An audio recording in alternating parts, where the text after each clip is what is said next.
Ce soir, nous recevons Mme Päivi Räsänen, une figure politique majeure en Finlande.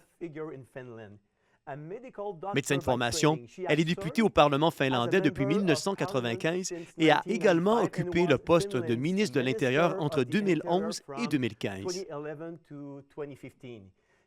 Elle a dirigé le Parti des chrétiens démocrates pendant plus d'une décennie. Reconnue pour ses convictions chrétiennes affirmées, elle s'est distinguée par son engagement en faveur de la famille, de la liberté religieuse et des valeurs traditionnelles au cœur du débat public. Mais au cours des dernières années, son parcours a pris une tournure inattendue. Après avoir exprimé publiquement des positions en lien avec la Bible, notamment sur le mariage et la sexualité, elle a fait l'objet d'enquêtes policières puis de poursuites judiciaires pour discours haineux.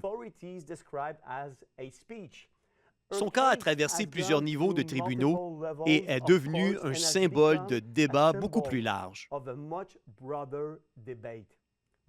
Celui de la liberté d'expression et de la place de la foi chrétienne dans les sociétés occidentales. Aujourd'hui, après des années de procédures, son dossier continue de susciter des réactions à travers toute l'Europe et au-delà. Madame Räsänen, merci d'être avec nous ce soir. Nous apprécions vraiment votre présence à notre émission. Thank you so much for having me, and thank you for your attention to this case. C'est un honneur de vous recevoir. Votre cas a résonné avec beaucoup de gens à travers le monde. Pour nous, c'est un privilège de vous avoir à notre émission pour faire découvrir votre histoire à travers la francophonie. Madame Räsänen, vous avez été ministre de l'Intérieur en Finlande et une figure politique respectée pendant des décennies. Comment êtes-vous passé d'un rôle d'autorité publique à celui d'accusé devant les tribunaux? Oui, ce processus a été très surprenant pour moi aussi. Je n'aurais jamais cru que je me retrouverais devant un tribunal interrogé par la police, faisant l'objet d'enquêtes et finalement condamné simplement pour mes convictions chrétiennes.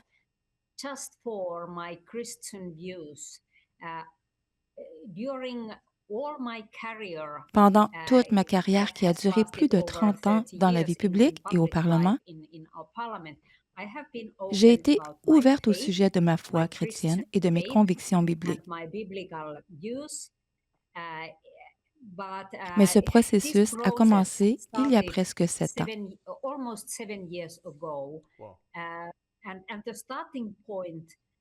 Le point de départ a été lorsque l'Église évangélique luthérienne de Finlande et ses dirigeants ont décidé de soutenir la parade de la fierté. Ça a été une déception pour moi, j'étais inquiète. Je craignais que si l'Église adopte une position en contradiction avec la Bible, cela détruise la confiance dans la Bible, surtout chez les jeunes.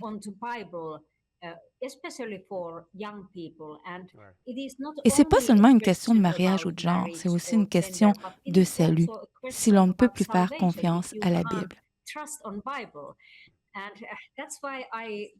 C'est pourquoi j'ai publié une photo d'un passage biblique tiré du premier chapitre de l'Épître aux Romains,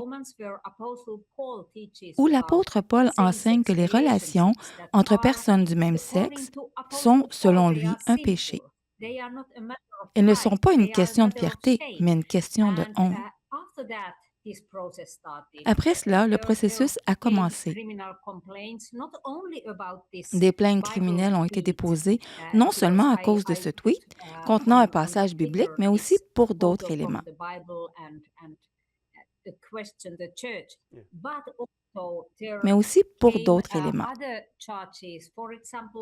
Par exemple, un livret que j'avais écrit en 2004 sur la vision chrétienne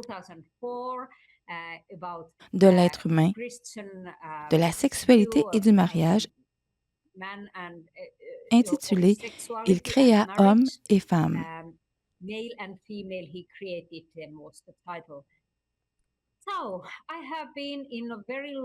J'ai subi de longs interrogatoires policiers et des procès. J'ai été acquittée par le tribunal de première instance et par la Cour d'appel. Mais le procureur a été très persistant et a continué à me poursuivre. Finalement, la Cour suprême a rendu ce que j'appellerais une décision mitigée. J'ai été acquittée concernant le tweet biblique, mais j'ai été condamnée pour le livret. Quand les accusations ont été portées contre vous pour vos propos liés à la Bible, quelle a été votre première réaction humaine et spirituelle? J'ai été très surprise par ces accusations. Mais dès le début, j'ai ressenti profondément que c'était mon appel. Un appel à défendre la liberté d'expression, la liberté de débat et aussi la liberté d'exprimer ouvertement ses convictions bibliques sur ces sujets controversés.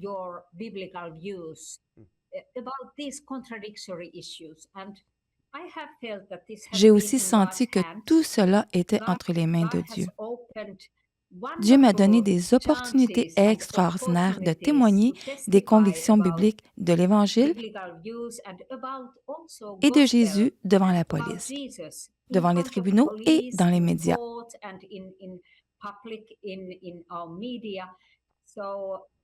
J'ai donc senti qu'il y avait un but à ce processus. Durant ces années d'enquête et de procès, avez-vous déjà eu peur des conséquences personnelles, politiques ou familiales? Oui, j'ai compris dès le début que cela pouvait avoir des conséquences graves.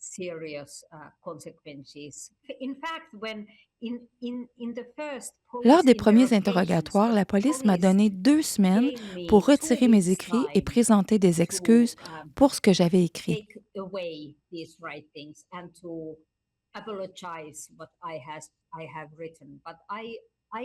Mais j'ai répondu que je ne m'excuserai pas pour ce que l'apôtre Paul a dit, car ce n'est pas seulement mon opinion, c'est la parole de Dieu.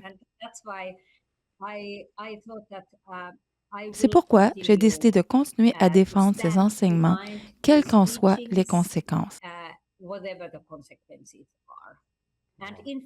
Et en réalité, je ne sais toujours pas quelles seront les conséquences finales, car il est très probable que je fasse appel devant la Cour européenne des droits de l'homme. Votre cas pose une question fondamentale. Sommes-nous en train de redéfinir la liberté d'expression en fonction de ce qui est jugé acceptable pour la culture dominante? Je pense que c'est exactement le cœur du problème. Nous vivons actuellement en Finlande, en Europe et dans d'autres pays post-chrétiens, une époque où la vision chrétienne du monde et de l'être humain est fortement remise en question,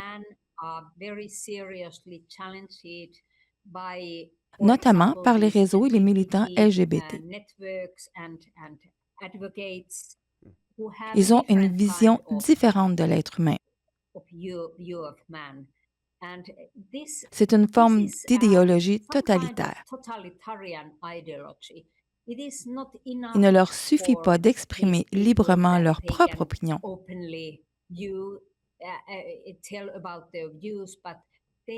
Ils veulent aussi faire taire ceux qui ont des convictions chrétiennes. C'est dangereux. Et je pense que la conséquence la plus dangereuse de mon cas est l'autocensure. Si les chrétiens ont peur de parler, s'ils n'expriment plus leurs convictions, alors c'est extrêmement dangereux. C'est pourquoi je veux encourager les chrétiens à être ouverts concernant leur foi. Ce n'est pas le moment de se taire. Plus nous nous taisons, plus l'espace de liberté se rétrécit. Dans votre dossier, il n'y avait aucune incitation à la violence. Alors, comment expliquez-vous qu'un texte chrétien puisse être considéré comme criminel? En Finlande, nous avons une loi sur l'incitation contre les minorités. J'ai été condamnée en vertu de cette loi, qui relève d'une catégorie très sérieuse, comparable aux crimes de guerre et aux crimes contre l'humanité.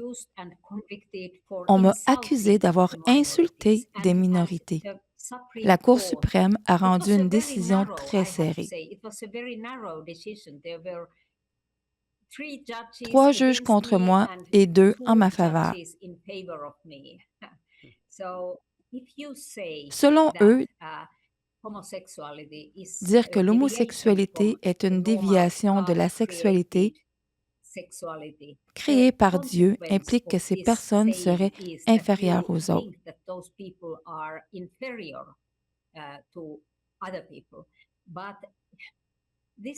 Mais cela est en contradiction totale avec ce que j'ai écrit.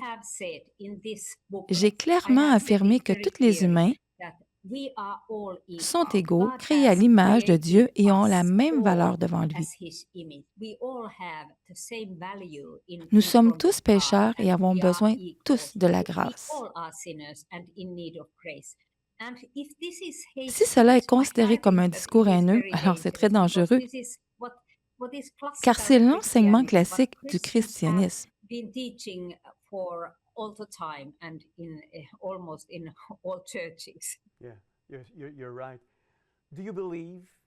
Est-ce que, selon vous, les lois actuelles en Europe protègent encore la liberté ou servent-elles à encadrer certaines opinions? Le problème avec ces lois en Finlande et ailleurs en Europe, c'est qu'elles sont très vagues et imprévisibles. Il est très difficile de savoir où se situe la limite entre ce qui est légal et ce qui est illégal. Dans mon cas, la police n'a trouvé aucun crime. Le tribunal de district non plus. La cour d'appel non plus.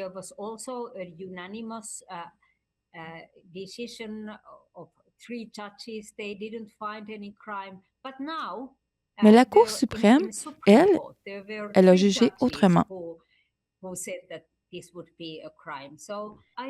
Cela montre que la loi est mauvaise.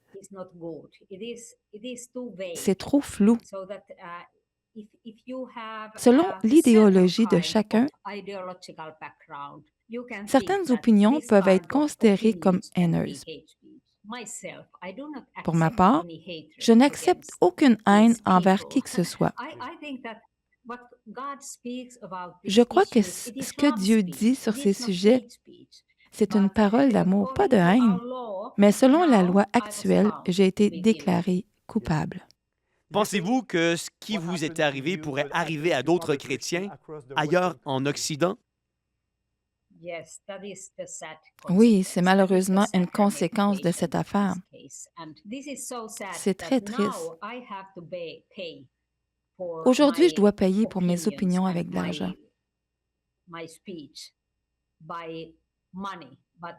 Mais beaucoup de chrétiens paient avec la peur.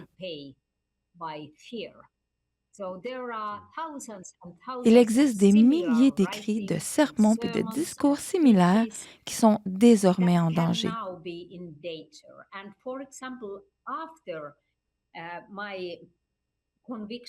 Après ma condamnation,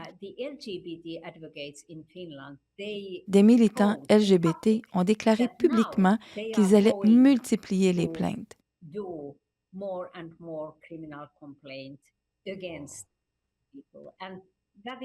C'est dangereux et très préoccupant.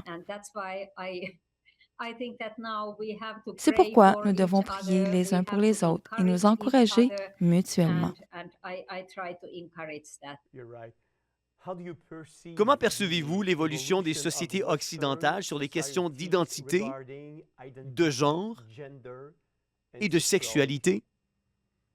there has happened a great change during my lifetime.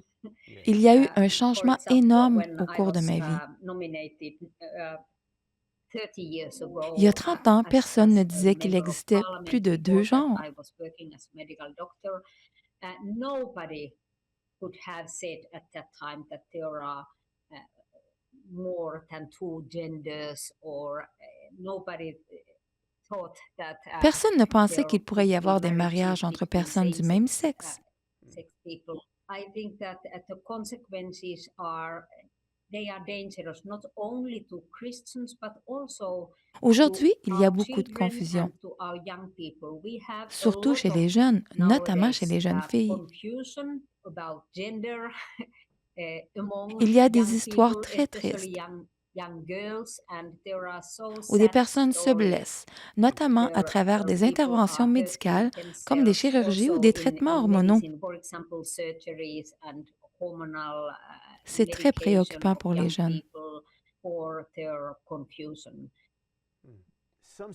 Certains parlent d'une nouvelle idéologie dominante. Voyez-vous un lien entre cette évolution et la marginalisation des valeurs chrétiennes? Yes, absolutely. I Oui, see it. absolument. I see it. If we think about Nos sociétés our occidentales, notre societies civilisation et nos and the lois sont fondées Western sur des valeurs chrétiennes. civilization and our culture and our legislation, it is based on Christian values. And when people lose Lorsque these ces fondements important disparaissent, issues, les then conséquences we sont can see dangereuses that pour la there are société, dangerous mais aussi pour la liberté consequences to d'expression et de our religion. society. And also freedom of speech and freedom of faith, so that Christians are more and more Les chrétiens sont de plus marginalized. en plus But now marginalisés. you can see that young people Mais en même temps, are je vois more que les jeunes interested s'intéressent about davantage au christianisme. Christianity, and Je pense que I nous think that we devrions should prier pray that pour un we would réveil have a new spirituel. revival. Diriez-vous que les chrétiens vivent aujourd'hui une forme de pression, voire de persécution culturelle en Occident? I hope that these J'espère que ordeals, ces these difficultés vont difficulties that we réveiller les have chrétiens. nowadays in our countries, that they would wake up as Christians. Because, for example, Personnellement, j'aurais personally, jamais cru que dans mon I pays, could never believe durant that ma in vie, my country and in my lifetime would je vivrais ce happen que something Jésus like avait that. annoncé, What Jesus warned about, that you être can emmené devant les tribunaux pour be témoigner de ma thrown foi. in front of courts, and you have to testify there about your faith, and then you have Cela se produit possibility aujourd'hui. to be witnesses of Jesus. But this is now happening also in our countries. Of course, Bien sûr, nous ne we sommes pas are not persécutés comme dans certains such pays a way islamiques où les persecuted vies as sont en danger. Christians are, for example, in Islamic countries. So our lives are not in danger. Mais But cela peut I think réveiller that les chrétiens et les pousser à this témoigner. also these ordeals that we have now, they can wake up Christians that now it is time to pray and it is time to encourage each other, and also to testify about Jesus, because God is so wonderful. God is so awesome Dieu peut to transformer le mal turn en bien. evil things to good things. So we can see in Christian Dans l'histoire history chrétienne, that les times périodes de of, for persécution ont example, souvent times permis of à l'Évangile persecutions, d'atteindre des they personnes have given qu'il n'aurait pas touchées such autrement. possibilities to bring up gospel to places it would not reach people without Et these cela se produit persecutions. aujourd'hui And aussi something en like Occident. that is happening now also in our Western countries. Sommes-nous en train de passer d'une société tolérante à une société qui tolère seulement certaines idées? Yes, I have seen Oui, je l'ai constaté happening en Finlande. in my country, in Finland. I would say the main Dans les médias ideology, et for même dans example, certaines grandes in églises, our il existe des mainstream éléments media, also totalitaires. in those main churches, in their leaderships, it has some kind of totalitarian elements. So that Les they opinions do not différentes ne sont pas accept acceptées. On speech cherche à that faire taire is les voix different chrétiennes. from their speech, and they would like to silence Je l'ai vécu personnellement.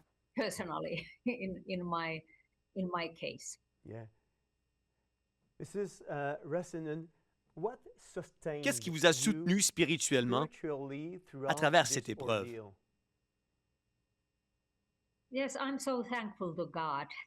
Je suis très reconnaissante envers Dieu. Il a été fidèle et bon envers moi. Je me suis toujours sentie en sécurité entre ses mains. J'ai reçu beaucoup de soutien de mes proches, notamment mon mari et mes 5 enfants adultes. Ils m'ont encouragée et ont prié pour moi.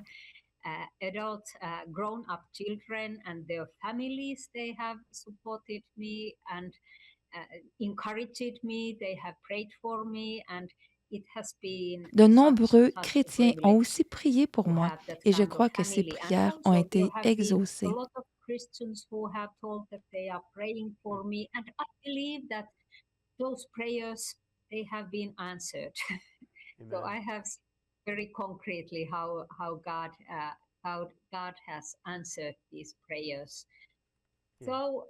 I would say that I'm thankful for God that how He has protected me during this Quel message aimeriez-vous adresser aux chrétiens qui hésitent encore aujourd'hui à exprimer leur foi publiquement? Je comprends leurs craintes, surtout chez les jeunes. Close friends and so on. So I feel empathy for these people and these young Christians. But still, mais je veux les encourager à prier et à s'encourager mutuellement. To encourage each other and pray for each other so that we would have courage to bring the good news, the message of the gospel to this world and to these societies. In the Bible, the core message is about law and gospel. It is the God's good commandments. Le message central de la Bible est que nous sommes tous pécheurs et que nous avons tous besoin de grâce. Jésus est mort pour nos péchés. C'est le message dont le monde a besoin.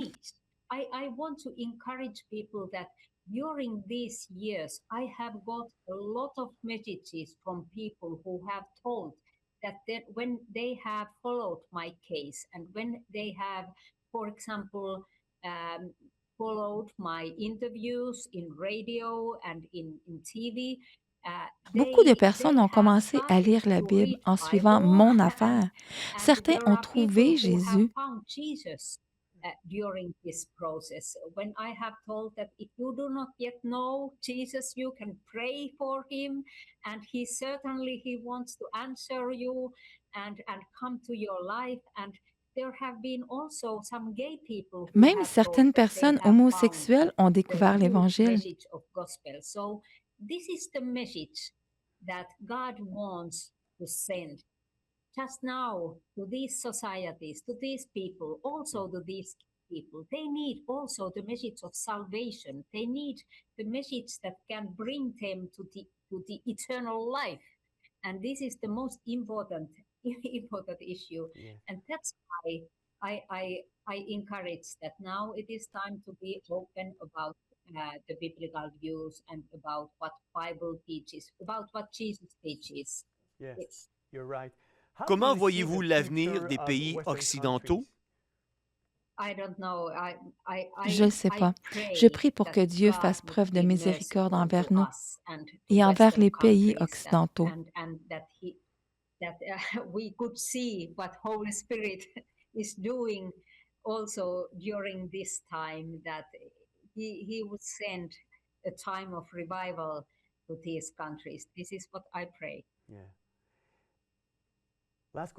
Dernière question pour vous ce soir, Madame Rassanen.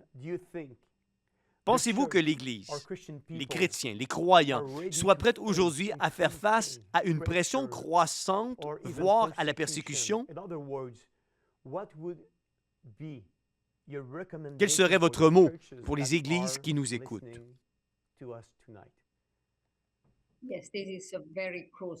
C'est une question très importante. Je crains que les grandes églises ne soient pas prêtes.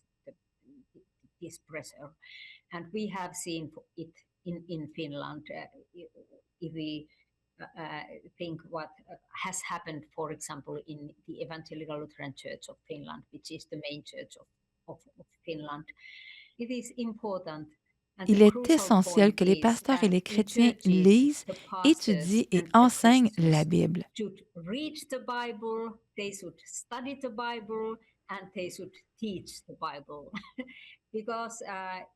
La Bible est la parole de Dieu.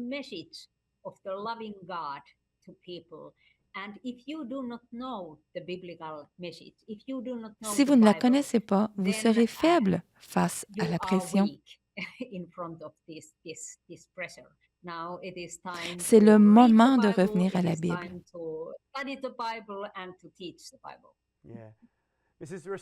Madame Resenen, merci pour le temps que vous nous avez accordé ce soir. J'apprécie le fait que vous vous êtes rendu disponible. Ça a été un honneur pour nous de vous recevoir durant notre émission. Que Dieu vous bénisse au-delà de vos attentes et vous pouvez compter sur nos prières. Thank you so much. Yes, I appreciate it very, very much. Thank you. Thank you.